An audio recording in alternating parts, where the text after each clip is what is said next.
Have you heard of the WPATH files? If you haven't, congratulations on avoiding the brainworm side of the internet. Unfortunately, this so-called expose on trans healthcare was published at a time when trans rights are under attack. Which means if left unfact-checked, this piece will add fuel to an already unscientific legislative push to make gender-affirming care even less accessible. So here's what you need to know about it. The document claims to have obtained leaks of forum posts from the World Professional Association for Transgender Health. Although assigned media reported that anyone willing to pay the membership fee can access those forums, so it's not exactly Watergate. Then they took specific screenshots out of context to try to claim that doctors are engaging in some kind of medical malpractice, rather than reality, which was that healthcare workers were having difficult and complex conversations on a forum about best practices and specific cases. Which is generally exactly what you'd want physicians to do, be cautious and ask each other important and difficult questions. But this totally sensationalized, editorialized piece takes those individual forum posts and rips away all context while infusing falsehoods,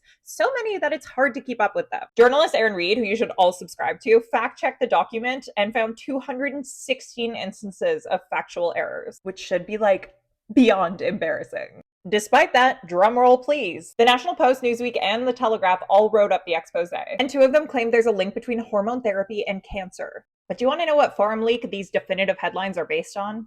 One post and one reply, not a study, no smoking gun. So why are we seeing headlines like these? That's for the journalists irresponsibly parroting this piece to answer and not me. But they probably should have clued in when they saw who was pushing the report.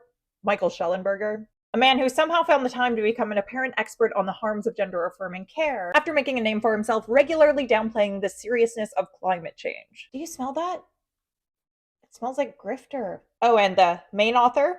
This is her. Definitely an objective source. So yeah, this isn't a serious expose, but it could still have serious consequences. What do you think?